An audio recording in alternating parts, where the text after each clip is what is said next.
आप में से कौन कौन से ऐसे बच्चे हैं जो हमेशा अपने माता पिता को प्रणाम करते हैं?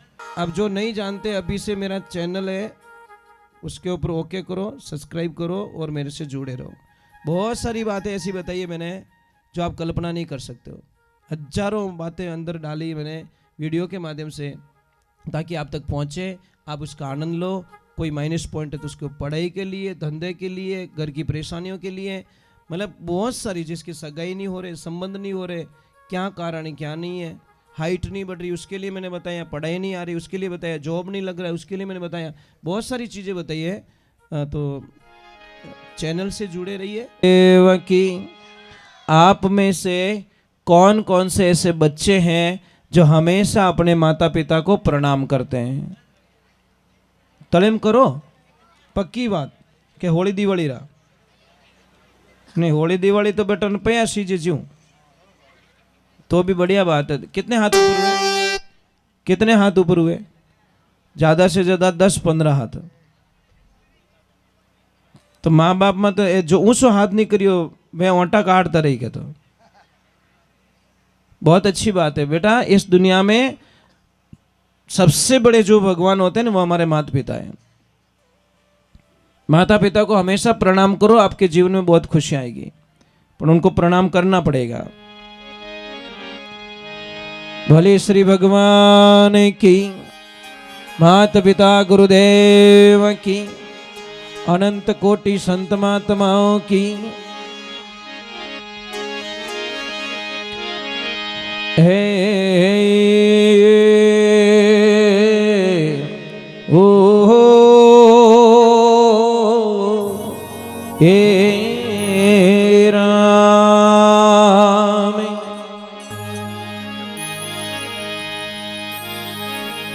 एक छोटी सी बात कह रहा हूं, नाराज मत होना। एक पिता कभी रोता नहीं है महाराज, कभी नहीं रोता साहब। कभी रोता है क्या?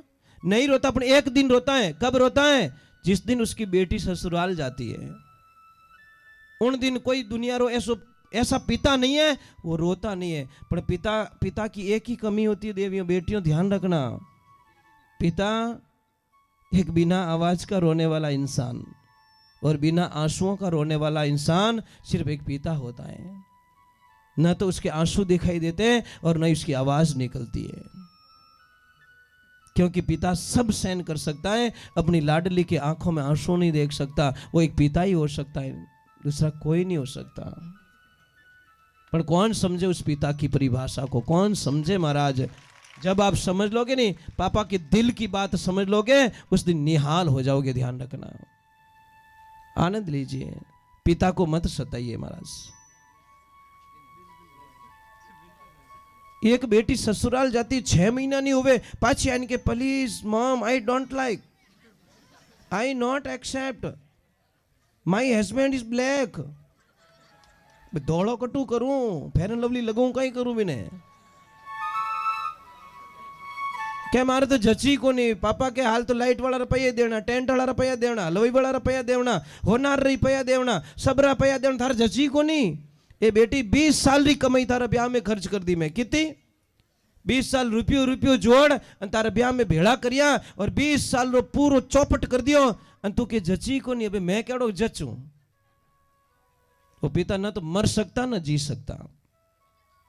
बेटियों का फर्ज बनता है कि चाहे कुछ भी हो जाए, अपने ससुराल की बातें पीर में कभी ना पहुंचाए। वो सच में बेटी होती, सच में। ये ध्यान रखना, ससुराल की बातें कभी पीर में ना पहुंचाए, क्योंकि प्रॉब्लम कटे नहीं है साहब।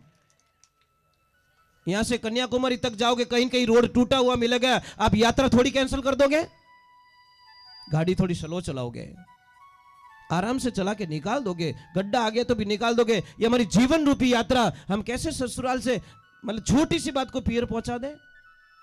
ये उचित बात नहीं है।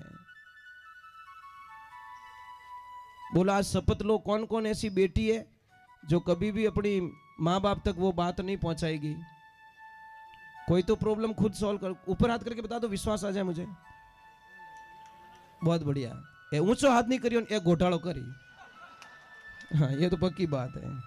ए पक्कों की इनकी लाइसेंस बनाई। अरे भाई एक छोटी सी बात समझा रहा हूं। एक किताब होती है ना बेटा, किताब का एक पत्ता खराब हो जाए पूरी बुक मत फेंक देना।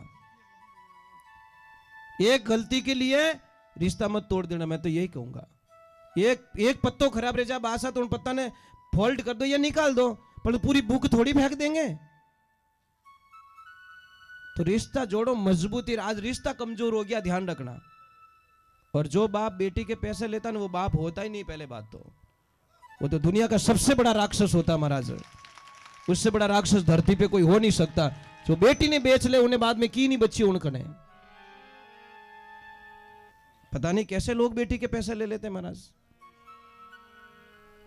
आपको बताएं तो ले तो दो रही मरी महाराज, ये पक्की बात है। ये यहां पे बैठ के बोल रहा हूं। जो बाप बेटी के पैसे लेता है वो मिनक है ही को नहीं। पहली बात तो भूल में भी मिनक बनाई दियो महाराज। अरे जिन्हें बेटी नहीं है नहीं वे महाराज पराई बेटी ने लेर आप आंगना में फेरा देवे कि मारे बेटी को नहीं पही जे बेटा ये की नहीं बेटी उधार ले खोड़े ले और धर्मरी बेटी बनाए और पचे फेरा दे। ए बेटी रा बापो जिन्हें बेटी नहीं है वो एड़ो काम करे थाने बेटी दी था बेटी बेच ली।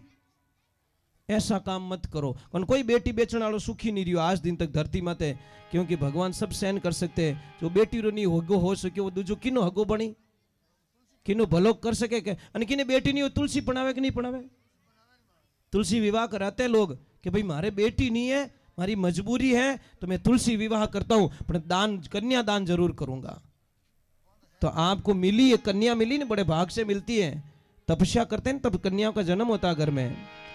चलो भगवान का थोड़ा मेरे शब्द बहुत कड़वे, क्षमा करना मुझे, क्योंकि मैं असत्य नहीं बोल सकता। मुझे नहीं जीना झूठ बोल के महाराज, चाहे मेरी कल मौत हो जाए मुझे कोई परवाह नहीं है। मेरे गुरुदेव ने बोला कि 100 किलो चांदी मत लीजिए, 1 किलो होनो ही गणो।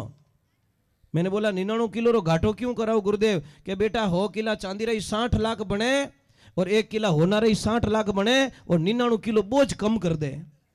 ये ज्ञानी गुरु बताए, गुरु सा मने ज्ञान बतायो। जग झूठ लिखायो आज मने नीचे आयो। रजू रेण अंधारी री कोई सर्प नहीं आरी, कोई सर्प नहीं आरी कोई भो भागा भारी। मिर्गा जल दिशे कोई प्रियो ने पीछे, कोई प्रियो ने पीछे कोई विश्वा दिशे। ये गुरु जी री मेहरबानी हुई तब महाराज जी ये कल्पना हुई, नहीं तो आज होवे न कोई काल होवे महाराज। बोले सतगुरु भगवान की, माता पिता गुरुदेव की।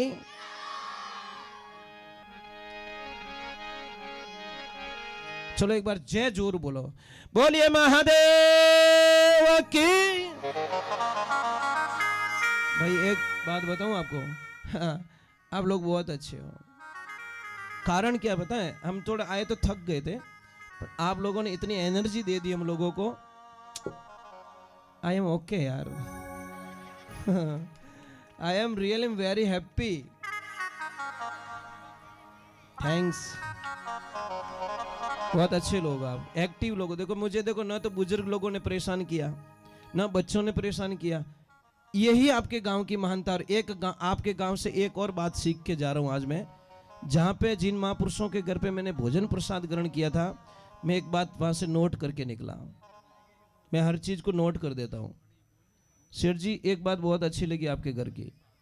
आपके घर का जो आंगना था ना, आंगना इतना अच्छा लगा कि मेरे दिल में बस गया महाराज। मैं जाऊं, ये सबसे सुपर है। ये टाबर बीमार क्यों रहे? उन्होंने मिट्टी में खेलन नहीं देवा। 5 तत्व है, अगर तत्व की कमजोरी पड़ेगी तो महाराज माइनस पॉइंट आएगा। बच्चे जो मिट्टी में खेलते वो बीमार नहीं पड़ते। जो बच्चे मिट्टी में नहीं खेलते वो बच्चे टाइम टू टाइम दोनों नाक मुंह हेडो निकलिया करे उन्होंने। अरे भाई सीधा हिसाब है। आप पानी से बच्चे को खेलने देते नहीं, कीचड़ में बच्चे को खेलने देते नहीं, मिट्टी में खेलने देते नहीं। और इसका बताऊं मैं प्रमाण बताऊं क्या? आप देखना जो रोड पे ये जो करते हैं कुछ लोहे का काम, टेंट तान के, उनके बच्चे देखना सर्दी में भी सिविल ड्रेस में रहे। उन्होंने की नहीं रहे ना, आप 4 गूदड़ा वड्डा होते ही तो ये मामलो गड़बड़ी है। समझ में आ रहे नहीं? क्योंकि वो मिट्टी में खेलते हैं। और जो शास्त्र भी कहता है आप मिट्टी से बच्चे को दूर मत रखो। जितना मिट्टी में खेलेगा, इसको मैं 4-5 घंटे मिट्टी में छोड़ता हूं, फुल एकदम मेकअप करके आता है, रड़ी एकदम पूरी भूत बनन आवे। जने मैं मन जीव हो रहा है कि हाँ तेरी बीमारी गई बेटा। क्योंकि आश्रम पे बहुत सारी गायें हैं ना, गायों का वो मिट्टी रज उड़ती है, वो करता है, वो धूल में खेलना, मिट्टी में खेलना, ये करना मुझे बहुत अच्छा लगता है। बराबर नहीं कि मारा छोरा धूड़ो लाग जे, धूड़ो कहीं वो इंजेक्शन ठोकी ठा पड़ी। हाँ दूजो की भाई टाबरो भाई मिट्टी में बहुत ताकत है साहब, बीमारी हजारों बीमारियां खत्म करती है मिट्टी। तो आप कल्पना भी नहीं कर सकते मिट्टी में इतनी ताकत होती है, पर मिट्टी को टच नहीं होने देते बच्चे को हम लोग। भले सत्य गुरुदेव की जय हो। और बच्चे लोगों कल से कीचड़ सरकार जिंदाबाद। क्याड़ी ड्रेस पहरायो तो अपने मेकअप करन घरे जावणो, दो डंडा खाई लेना, अपन कहना मैं तुम्हारी एनर्जी प्राप्त करके आया हूं। अच्छी ड्रेस मत बिगाड़ जावा, नहीं तो પછી होली दिवाली में तो ड्रेसों नहीं मिलेला। भले कृष्ण कन्हैया लाल की, महादेव की।